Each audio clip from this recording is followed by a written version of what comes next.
Welcome to Do Human Work, the podcast that looks at the future of cybersecurity through the lens of AI. I am your host, Nate Burke, CMO at 7AI, and joined as always by Lior. Hi, Nate. How are you? Excellent.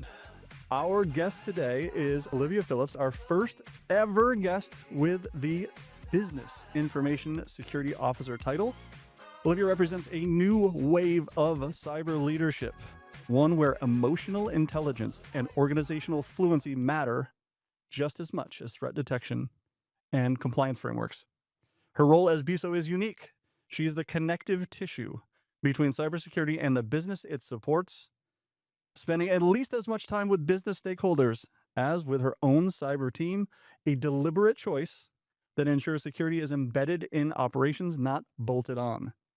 What really sets her apart is how she brings business wisdom to cybersecurity. In a discipline that tends to focus mainly on the technical side, she's been writing and speaking about things like retaining talent, behavioral science, transparency in leadership, and, quote, solving technical problems is important, but solving people problems is transformational. She is becoming a voice across the industry, speaking at conferences and panels about what it really takes to build BISO programs, what works, what doesn't, and how to scale influence without formal authority. Olivia, welcome to Do Human Work. Thank you. Pleasure to be here. Actually, it's quite impressive. I think that this is the first time that we have a BISO joining us. So thank you for joining us. It will be fascinating to hear from your point of view, what is a BISO? Yeah, what does the role mean? So BISO, Business Information Security Officer, like a CISO, but better looking. But we focus on the business and the operations of how the business is running, but how security can be embedded into the business. So cybersecurity is not stopping the business from growing or causing, hey, that's not compliance, that you're not doing that right. We're not meeting all these standards, such as PCI, NIST, everything else. We start from the beginning when a new project's coming on board, speaking to the developers or the program managers or the VP saying, this is what security needs, and this is what you need to implement. How can we do it together? Yeah, this is actually fascinating because I think that we can almost see kind of in the past years the evolution of CISO basically become a role that coming out of IT and don't have basically a seat at the table, and then evolve to have a seat at the table all the way to the board. And for us, it's fascinating because I think that now it's like almost we're coming back and saying it's like, okay, now let's embed it into the business for real and not just have a derivative of that thing from IT. But I think that this is not the end. I think that kind of you're representing almost a new bread that saying it's like, okay, the future is AI. So we're going to bridge that gap as well when we're going into the future. Yeah, it's not just AI. What else is coming? Quantum, physics. That's been another thing I've been looking into. So it's like, okay, AI, how are we going to power AI? How is this going to affect the environment? What can we do today that can make sure AI is going to keep on progressing into the future? And how can we do it faster, and how can we do it better? Let me stop you right there because I have to read an ad. 7AI was just included as a representative provider in the new Gartner report, Innovation Insight AI SOC Agents. Go to this URL below. It is 7ai.com/Gartner, and you can have access to the new Gartner report. Check it out. And now I'm going to read the legal disclaimer. Gartner is a registered trademark and service mark of Gartner, Inc. and or its affiliates in the U.S. and internationally in use herein with permission. All rights reserved. Gartner Innovation Insight AI SOC Agents, Eric Ong, Jeremy Doing, 16 October 2025. People think about it as, okay, it's just an evolution and a point in time. But I think that what's happening right now, specifically with AI and specifically with quantum, I think that we are in the beginning of a new era. And it's funny to say it because, we were at the beginning of a new era when internet was there, and then cloud, it was the beginning of a new era, and in between probably mobile. But right now, I think that this one is probably bigger than anything else that we saw till now. At least this is, my guess. No, and I would agree with your guess. I mean, that's from a trend analysis standpoint, that is the way we're going. Yeah. Now, is that going to be 100%? No. I mean, there's going to be bumps and turns, but we are going, towards that as being our future. So I know it, but can you share it with our audience? So it's besides your BISO role, you have multiple other roles as well. So it will be great to hear about those roles because I think that all of them together is kind of super relevant to what we're doing here. Because I think that each and every one of them were not enough, but all of them together is actually it's a lot. It's for 3 people. At least. I mean, yeah. So I'm also the vice president for the U.S. chapter, which is Global Alliance of Responsible AI. Yeah. And we are around the world trying to come with the best ways when it comes to ethics of implementing AI. Because everybody, looks at AI and they want it, but do they actually need it? Yeah. And how are we looking at this from a strategy standpoint? And that's where the Global Alliance is getting together around the world with people in Dubai, people in Singapore, saying, what are you guys implementing? What is working? What isn't working? What policies have you set in place within your country? Yeah. And taking that information, how can we do that within the United States? I'm also the CEO of Wolfby Technologies. That company is we're a consulting firm where we implement AI into your organization. However, we do it smartly, not, hey, this is what you want, and there it is. We actually start from A to Z, where we don't just help you with the product, but we help you implement the product. And I know that's a big thing for a lot of organizations. It's, I got a tool, but it's not actually implemented, and it's not actually providing everything I need or everything you said it was going to provide. We're not going as sales pitchy where we promise, we give you all your hopes and dreams. Yeah. It's, no, this is what can be done. And this is how we're, here's the roadmap, and here's what we can't get done because of the following. And we're, working with the organization saying, hey, we found some gaps, and this is, we should you should close these gaps. And here's the reason why. And that's kind of where my background is within the 2 decades is threat modeling, malware, reverse malware engineering, pen testing, in IT in general has helped. When people think about 7AI, they're asking me, it's like, okay, are you building a SaaS company? And I'm kind of, yeah, kind of ish, because it's not really a SaaS company. Because usually a SaaS company is like, you have something on the cart, and I can sell you that thing. And if you need it, you will buy it. And if not, not. But I'm very limited to what I have on the cart. And basically, we think about us as a services, as a software company. So basically, it's really enable us to say, hey, this is what we have on the card. You can buy it like you're buying a SaaS solution. But if you have different features or different basically capability that you want us to devote, as long as is in that box, we between 3 days to 2 weeks can fully develop the thing, deploy the thing, and deliver the thing into your production. So it's like the implementation piece is super important, as you said, because eventually people want outcome. They don't want to just to buy something and then hope that they will be able to implement it in their environment. So I do agree that I think that we will see shift in the market in the upcoming years of people thinking about outcomes and not just buying, software for the sake of having software. Now, let me ask you, do you see that there's going to be a request of value? Because I'm investing $4 million into your product. What is the value I'm going to get out of that? I know that wasn't a previous thing within the government. And as you can tell, we're kind of in a predicament today. Yeah. But it's like, okay, we implement, I'm going to pick on a tool, let's say Splunk. Okay, how is it implemented? How is it being utilized? What is it helping me defend against? And what are the alerts? And how does it speed up my incident response? Yeah. So I'll connect it to the BISO kind of role. I think that in the past, when people were thinking about Splunk, it's like, okay, this is the place that I'm storing things. So the mindset was coming from IT. So, and the most of the conversations that people had, it's like, how do I store it? How much it costs me to store it? It's like, how many I can store in the thing.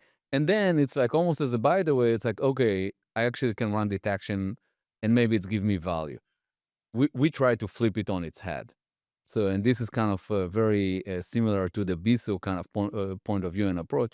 We're asking ourselves like, okay, what is the outcome that you want to achieve? What is the ROI that you're going to measure that thing? And now let's think about where to put the data. So we are starting to think about federated approach to the data. So why to bring all the data to one place if you can leave the data where the data was born and get the outcome and the ROI that you want? Okay, so now there is value. Now there is outcome. So the business is happy about it. Now they're willing to pay whatever we're asking because in the past it was unclear what's the value that they're getting. Do you feel like McGuire, show me the money? Show me the money. Yes. Show me the value. Show me the value. But yes, I think that it's super important because nobody wants to buy another feature right now. It's like people want to see the outcome. Couldn't agree more.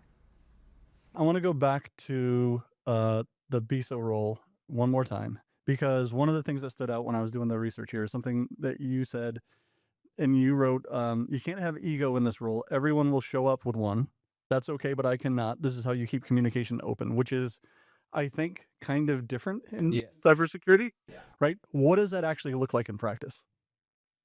It's being a listener, kind of being a therapist almost, because everybody's gonna come to you about their complaints, and I'm not getting my way. I always think of it as like a toddler. I'm not getting my way. I'm gonna have a tantrum. It's like, okay, I understand. And just taking that information and trying to work with everybody, because everybody has their own mission. Everybody has their own statement that they have in their head, and they're not gonna, sometimes they're gonna collide. Mm-hmm.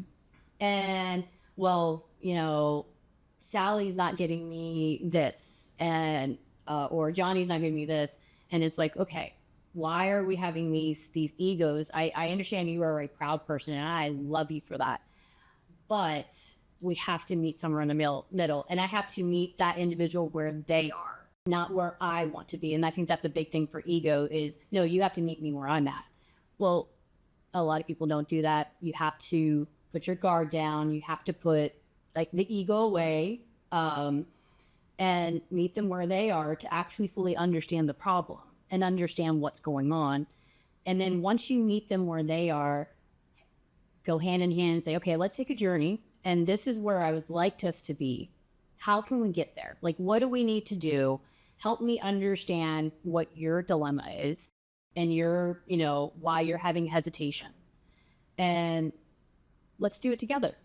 This isn't me tasking you. This isn't me telling you what to do or you're not doing your job good. Let's do it together so that the whole company succeeds. Because if we do this, it's going to create a huge outcome for everybody else.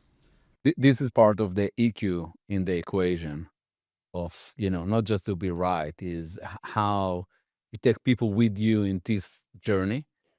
And I think that as you take more people with you to the journey, it's like there is more allies in the company. When we're engaging with prospects specifically, we're saying it's like, okay, we want to meet them where they are in this AI journey. And we're trying not to convince them almost to do a jump. We want to meet them where they are and then, to be honest, hold hands and start walking together into a future that, okay, more AI is implemented, it's more secure, and so on and so forth. So I'm a big believer in this approach. Unfortunately, not everybody is implementing this approach. Yeah, I think it's also time. It does take a lot of time, but it also creates that trust. So once you do it once or twice, you go back to that individual saying, can you help me get the following? They're more eager to help you because they already know the process and you've already created that bridge of trust with them and you have their loyalty. And it's again, two-way street. Yeah. So I'm smiling because, my point of view, it's like trust is almost always earned. You never get trust. So it's like when people say trust me, it's like, I don't want to trust you. It's like, but if we are going to develop this process and relationship, it's like in the process, trust will be earned. And when it's earned, I think that it stayed there for a long time. Yeah, but it also can be destroyed very quickly. It is a Hard to build, easy to destroy. exactly. So it is definitely, but I mean, we all make mistakes, but as long as we're willing to rebuild, I mean, that's all. It's a great relationship. One of the things that I love is when I'm hearing a parallel conversation, and this is what I'm hearing from you and from you, which is I think as human beings, we're not very good at seeing what's around the corner. We're pretty good at seeing what's in front of us. We're okay at squinting and seeing a little bit ahead, but we're not very good at seeing what's around the corner. And I think what you're saying is, I'm going to take you there and I see it from this perspective and this perspective. And you're saying, I see where AI is going and I see the value it's bringing. You can't quite see that yet. And this trust is around, I see what's just around the bend that you can't quite see yet. And I've got to bring you along on that journey. And I think you're both saying the same thing at the same time in just different contexts. Yeah, I think that this is a fantastic segue of, I think that out there in the market, there is belief that AI can do things for us, but then nobody saw it in production. And I think that we experienced that thing. So we're saying, hey, we're running a full investigation. And people are like, it's really, really working? Like for reals? It's like not just marketing. Like, and I think that we are saying, no, it's really working. So, and then people still, they don't believe. So I think that what we started to do, we stopped saying it. And we're saying, you go speak with this and that in that company and this and that in that company. You ask them, don't ask us. It's like I don't want to say that the thing works. And I think that once those people that they are trusted starting to share ideas, it's like, oh, we're not here in the journey of AI. We're actually here. And I think this is kind of how we're going to experience the upcoming years. That it's not going to be vendor pushing it. It's actually people sharing with people in the CISO, BISO community with each other. So I would agree with you. And I think it's going to even go lower than just the CISO, BISO. I think it's going to go to those architects. It's going to go to the engineers where people are going to be talking about it a little bit more. And they're like, hey, what tool are you using? Are you seeing success? Or are you not seeing success? Was it just a sales pitch? Because I don't want to do what you're doing if it was the mistake. yeah. So I have a funny story. I had a very interesting conversation with a prospect, and he asked me, it's like, can I trust it? And it's like, it's a big question. It's like, I can't just answer, yes, you can trust it. So we have this process that we're going to show you the product. And in this process, you will see what the AI is doing, the fact. And after you will see the fact, you can judge yourself if the AI is doing a good job or not. So, and then you can trust the thing because you saw it doing the right thing multiple times. Great. But then I was looking for a very quick analogy in order to explain to people why I think that they're going to trust AI faster than they think. And then I had the Waymo experience. So I asked this person specifically, we were in San Francisco, have you used Waymo? And he said, yes. I said, okay, so the first time you went into the car, there is no driver, you pick up your phone, taking pictures, sending to your family and say, it's like, look, the car is driving, there is no driver. And the second time you go into the car, you just look at your phone and doing whatever you do. And the third time, you trust that thing with your life and you don't even pay attention. And basically people were saying, oh yeah, that was exactly the experience. And now I'm using it every day. And it's like, I trust it with my life. And I said, okay, probably you're going to have the same experience here. You just not pay attention that this is actually what's happened to us as human beings. So I think that there is a lot of parallel between kind of the adoption of how AI is adopted by people in different fields that eventually will come together to security as well. Yeah. I'm glad you trust those. I am a straight diesel girl, so I like being able to work on my engines, just trust it. 'Cause I'm like, I know where all the electrical parts are.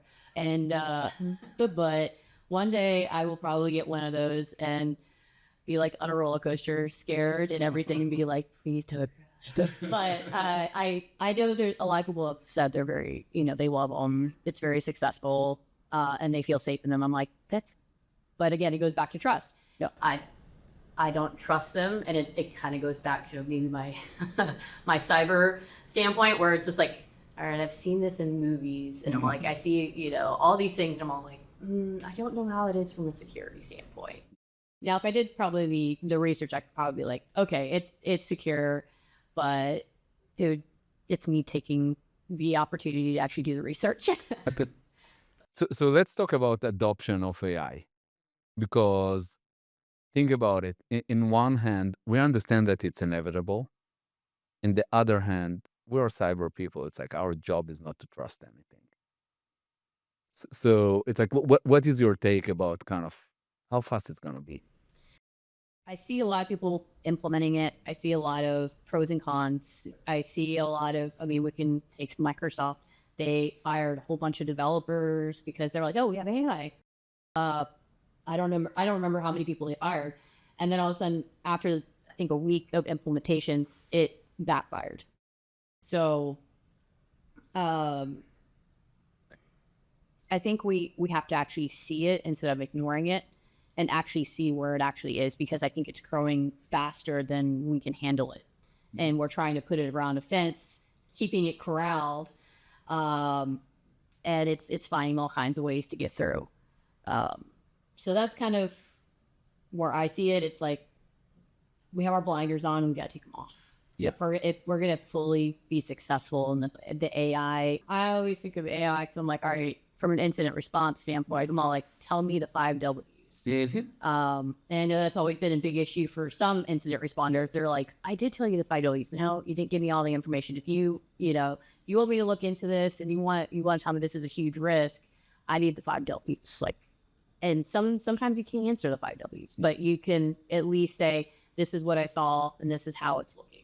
And this is all the information I have, where we can go to the next level and, use whatever other forensics tools we have in place. But I think once AI can truly show me that, and on, not just like one time, but from a trend standpoint, it's continuous, like 6 months to a year. I think that's when a lot of safeguards are going to go down, being like, okay, now you're truly trustworthy. I'm going to still keep an eye on you from a behavior analytic standpoint to make sure you're still doing what you're doing. And all of a sudden someone didn't interrupt the code and say, I want you to go do hacking now.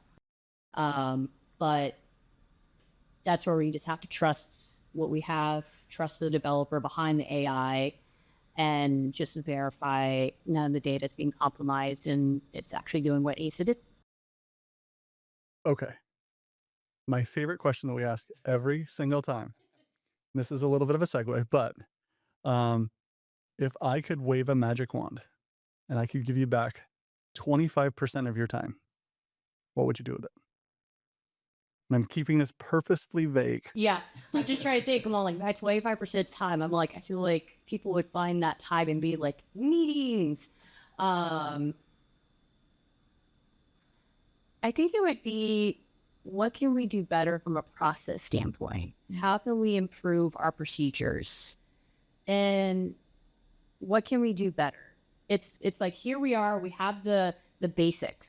We have what we have today, but what can we do better to improve, our lifestyle? What can we do for the organization better? Is it, hey, we need to come up with better processes? Or is there a gap in our policies? Let's revisit those.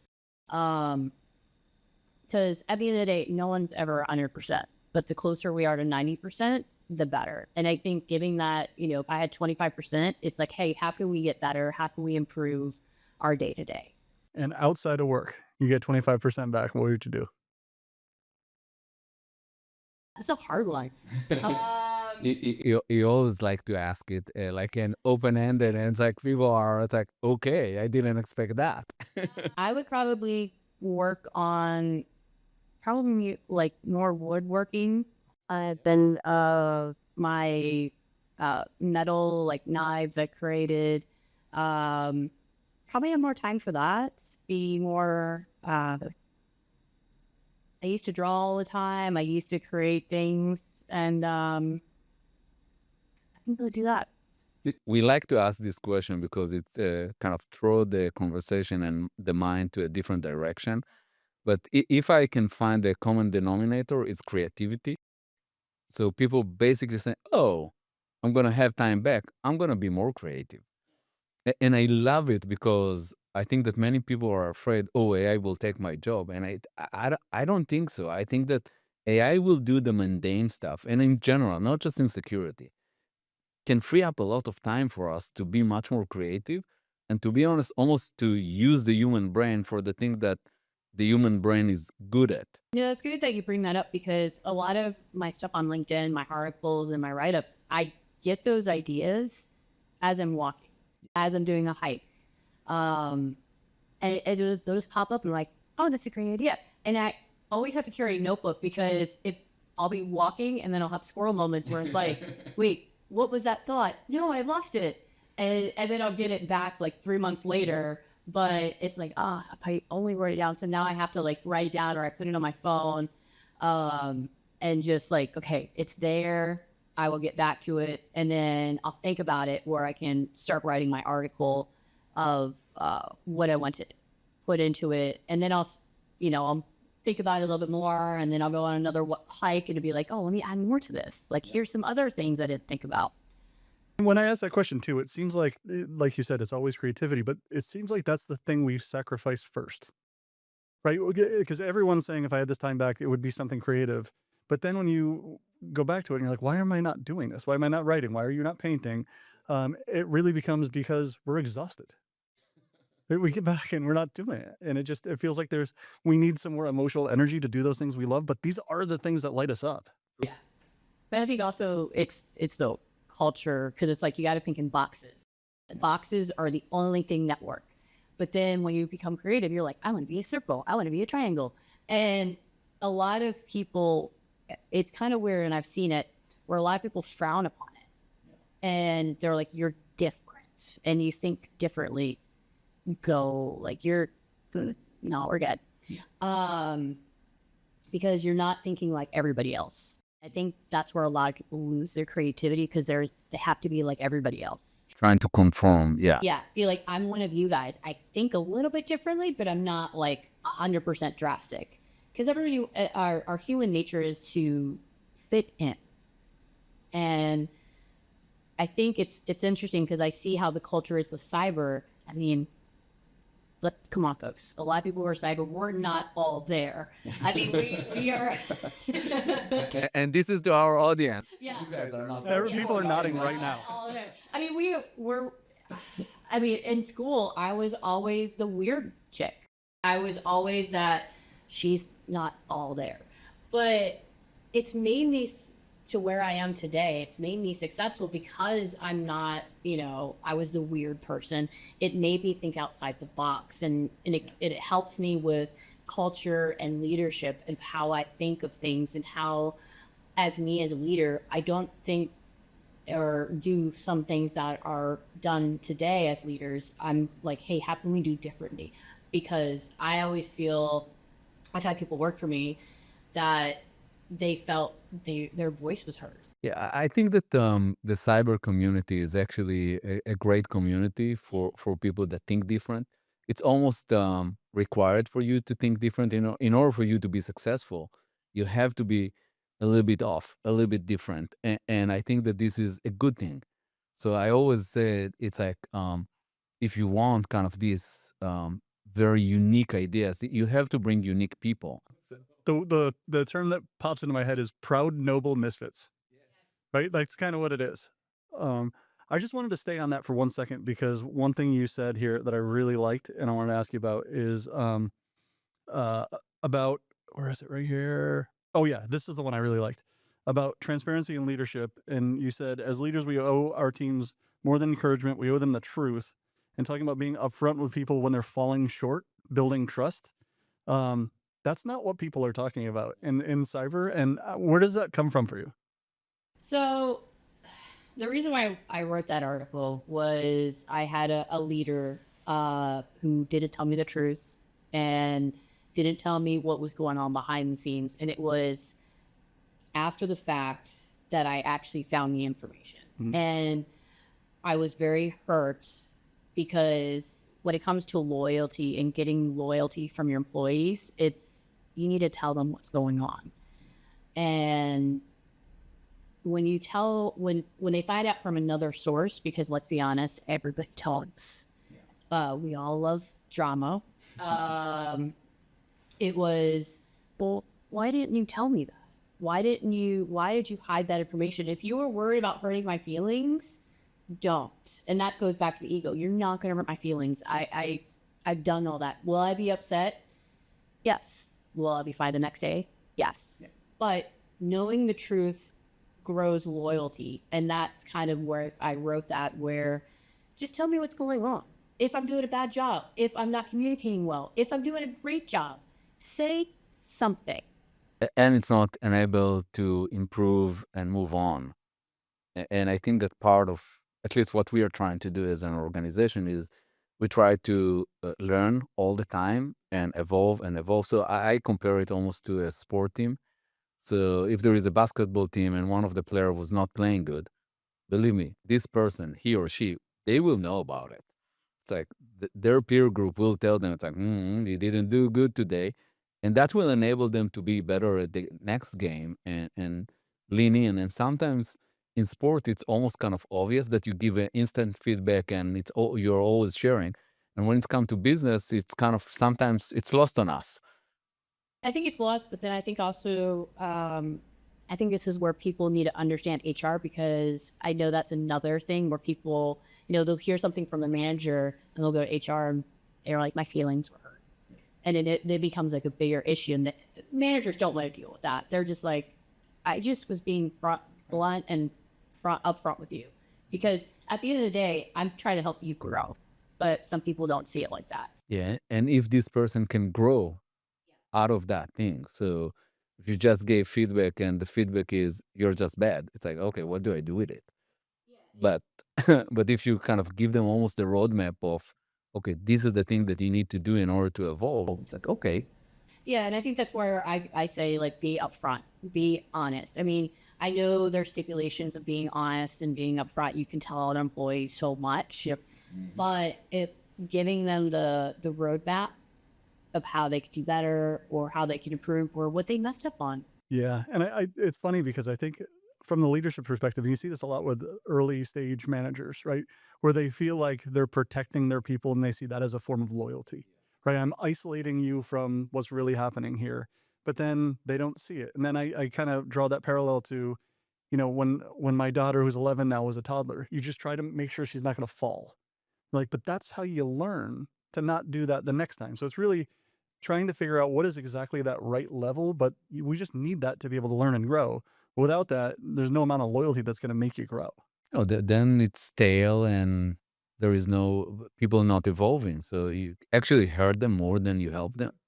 I do have a mentor, and he's told me things, and he's like, I feel like I just hurt your feelings. He's like, I feel like I gave you a puppy and I just took it away. I said, yes, it's not what I wanted to hear, but it's what I needed to hear. Yeah. And I said, that's what gives me more respect for you, because you're not telling me what I want to hear and telling me, oh, everything's all hunky-dory. You're actually saying, no, this is what needs to improve. This is how you need to improve, and this is how you can do better. And you're doing a really bad job right now. and it hurt. It's like, oh, there go, and it goes back to ego. It's like, oh, my ego's crushed. But it's like, you know what? Build it right back up. It's like, okay, got it. I can do better. I know I can do better. And he's kind of like, okay, let's see it. Prove it. So I'm all like, okay, let's do this. And you love the challenge. I love challenges.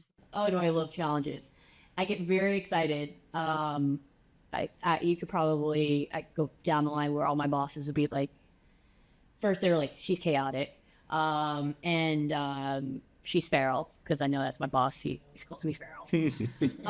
But it's like, if you challenge Olivia, she's going to be like, challenge accepted. I'll see you in a couple weeks with the results.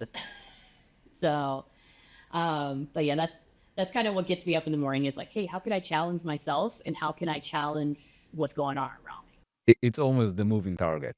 It's like you reach to the target. Okay, next target. Yeah, exactly. And I think that's where it's like, I love chaos.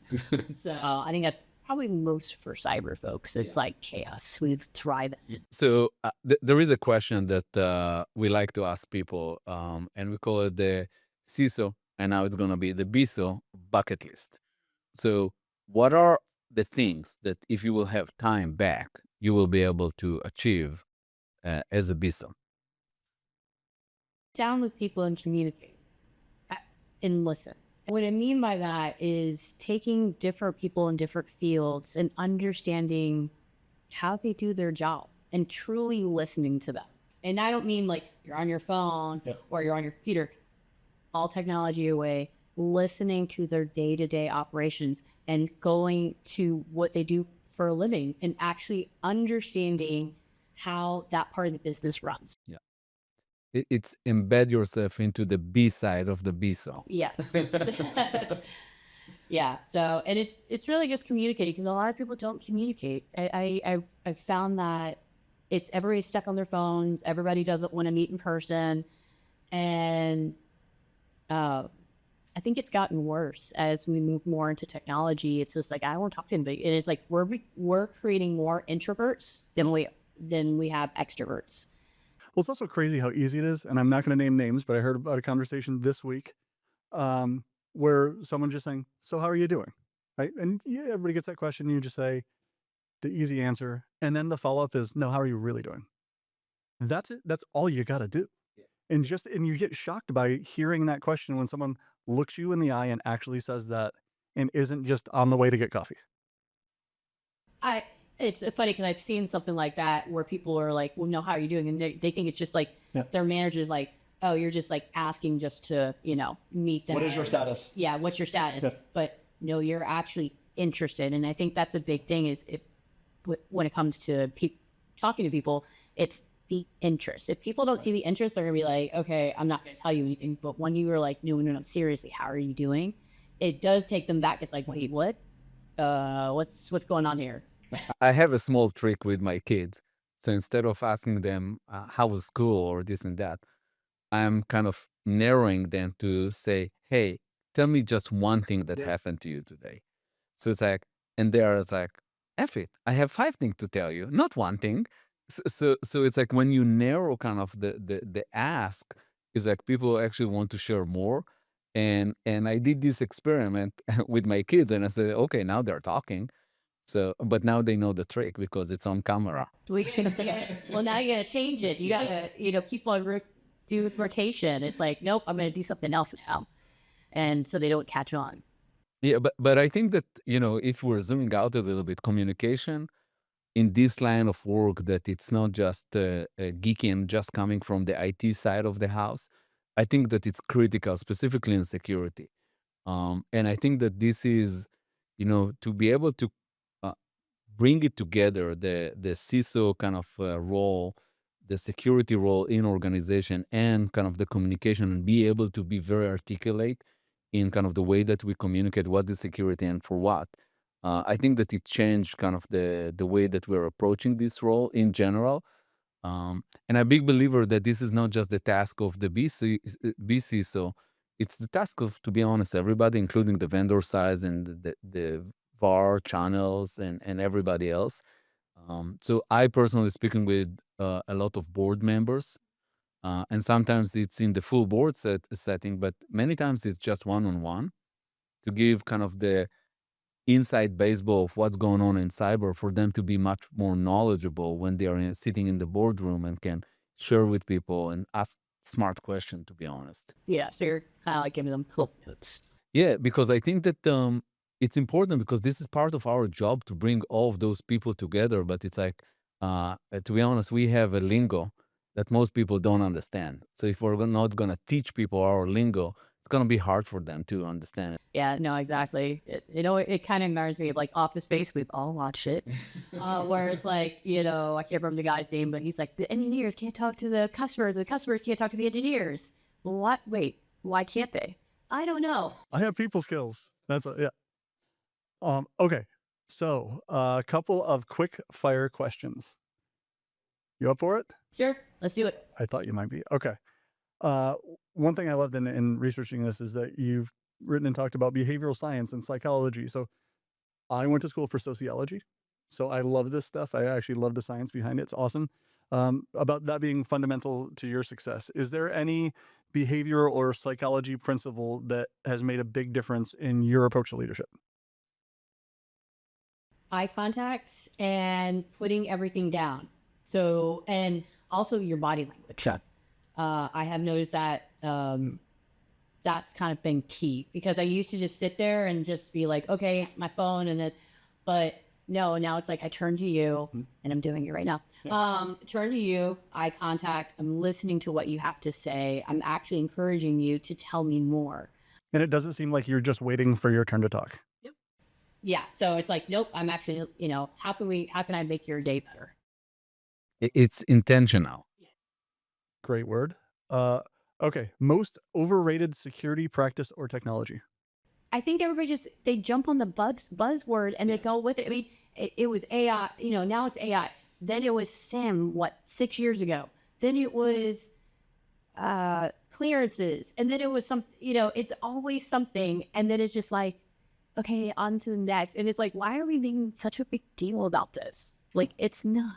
I'm feeling that in security, people always looking for the silver bullet. And it's like every time there is a new buzzword and people say, oh, that's the thing. And that's the thing that's going to solve the problem. And it's like, if you've done it enough, it's like, you know that there is no one thing and there is no silver bullet. So it's like, we're going to be better, we're going to improve, but it's like, it's not the one thing. Yeah. Everybody wants that, I'm trying to think, like that golden star. It's like, it's going to fix everything. And you don't have to worry about a thing. And I'm doing like sales pitch. It's wonderful. You want this product because it fixes all your problems. What is it called? Snake oil? Yes, exactly. I just sold snake oil. All right. All right. Last one. If you could change one thing about how cybersecurity is taught, what would it be? All right. This one is a personal one. Just because you don't have a college degree doesn't mean you can't keep on moving forward into the cybersecurity role. And I say that personally because I am finishing up my bachelor's, and in the college class, I hear the professor say, you can't be anything without a degree. No, I'm proof. I joined, I, got into cyber when I was 18, and I've been going to school as I've been going progressively in my career. And I've gotten to the point where it's like, no, when you have to have that bachelor's. Okay, great. Challenge accepted. And I'm getting in. I'm actually graduating in December. But it's like, okay, tell me, what else is there? I've gotten all these certs. I've gotten all these other things. But you shouldn't be telling people they can't be anything without this. That's not a true statement. And colleges are hurting right now because AI is taking over, and it's like, now what? What are you going to say now? You say you want people to do college papers and everything else, and don't, we can find that you're using AI. All right. I don't have any more papers right now, and they've already put my degree in. But I have used AI tools to write papers for, and it passed. What I'm like kind of shocked and not shocked is people basically saying don't use it right now. But we're in a very unique point in time that it's almost trying to do math without a calculator. And the don't use it, I think, will gonna move away from our life very quickly. And I think that I shared a little bit of that story that my daughter is learning computer science right now. And basically they teach them a little bit Java. And in, I think, class number 6 in the sequence, they said, okay, now develop this game using your knowledge and ChatGPT. You need to understand the code, so don't just copy paste. So really use ChatGPT in order to learn, but merge that thing into an outcome that this is the game. And I see kind of her learning how to code, and it was like this, and now it goes like this, because she can read and she can learn so quickly right now and implement so quickly. And I think about it, she's going to be in the workforce in, let's say, 5 to 6 years. That's going to be, everybody will code like this. So I think that college degree, they need to rethink of how to do them in order to be kind of suitable to the modern day that actually happening already.